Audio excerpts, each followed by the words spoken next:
안녕하십니까. 엔트자그룹 송팀장입니다. 내일이면 추석 연휴가 시작되는데요. 오늘 나름대로 좋은 소식이 나왔습니다. 오늘 한국 선물 옵션 만기일과 파월 연설 예정이라는 제목으로 정전 이슈를 시작하겠습니다. 미국 증시가 일주일간의 하락을 마무리하고 반등으로 오늘 새벽 장을 마감하는데요. 이와 관련해서 몇 가지 뉴스 먼저 살펴보겠습니다. 연준이 베이지북 공개했는데 7월 이후에 뭐 경제 변화 없이 올해 물가 압력이 지속될 것이다. 그렇기 때문에 연준 부의장이 금리 인상을 유지해야 된다. 하지만 또 빠른 긴축은 금리 너무 많이 올릴 위험을 초래한다. 라고 동시에 두 가지 상반된 메시지를 내세웠습니다.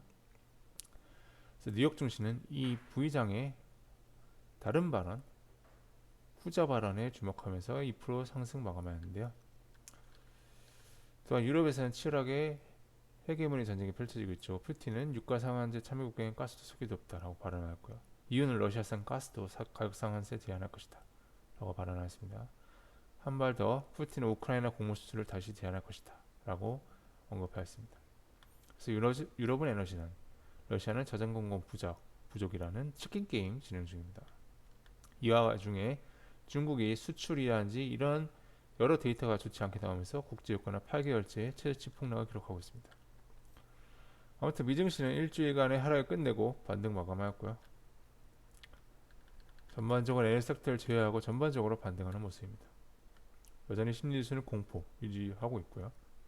채권 금리는 하락해서 채권 가격이 조금 상승했고요. 반도체 지수가 상승했고 달러지수가 소폭 내려갔고 원유가 8개월 내 최저치를 기록했고요. 천연가스도 하락. 하지만 미국 소매 가격이 조금 오르는 상황. 비트코인 등 이더리움 등 위험자산도 초위험자산도 반등하는 모습입니다. 그래서 일단 오늘 밤 10시에 한국 시간으로 파월 의장이 연설 예정이고요. 이 이후로는 FOMC 전까지 어떤 코멘트도 하지 않습니다. 오늘 연준 부의장이 몇 가지 코멘트를 하는데 첫째는 금리 인상을 지속해야 된다. 둘째는 너무 과하게 올리면 안 된다. 이런 건데 바이든이 주문했죠. 인플레이션을 막되 경제는 살려라. 이 메시지를 생각해보면 당연한 말인데 시장은 후자에 주목하면서 반등했습니다. 시장이 7일 연속 하락했기 때문에 이 정도 시점에서 반등을 한번 나와줄만 했는데 그동안 너무 하락했죠. 근데 마침 부의장이 발언을 재료로 삼았습니다.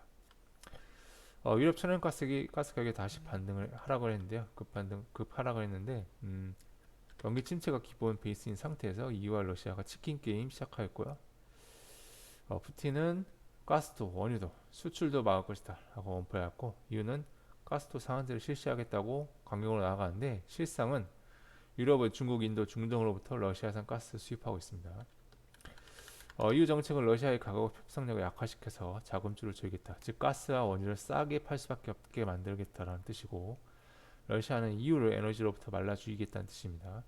이러면서 유가는 8개월 만에 최저치를 기록했고 유럽 LNG 단기물은 가격이 다시 10% 급락하였습니다. 밀 가격은 튀었죠. 오늘 우리 시장은 내만의 날인 선물 옵션 만기일이며 내일은 추석 연휴 시작입니다. 오늘 밤 파월 연설 22 금리 인상 예정되어 있고 다음 주 화요일에는 미국 8월 소비자 물가지수 발표 예정입니다.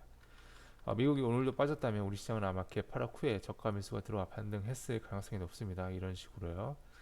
하지만 미국이 상승했기 때문에 갭 상승 후 상승을 이어갈지는 미지수고요. 차익 실현 가능성이 존재하니 여전히 관망이 현명하며 다음 주 미국 지표 발표 결과를 기다리는 게 좋겠습니다.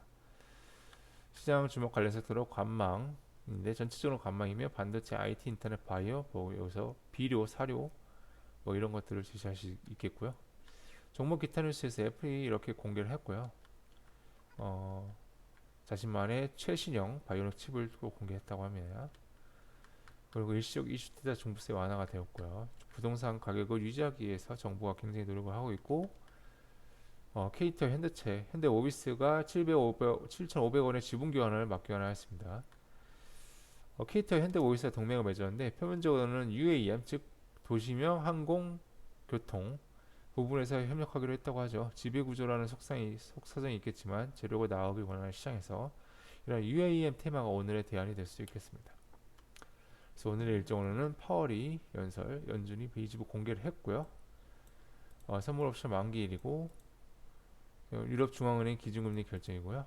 9월 13일 다음 주에는 미국 8월 소비자 물가지수 발표 예정입니다. 이상 마치겠고요. 자료를 보고 싶으신 분께서는 아래 칼럼 주소 확인해 주시면 되겠습니다. 그럼 오늘도 선물 투자하시고 추석 연휴를 잘 보내시길 바라겠습니다. 감사합니다.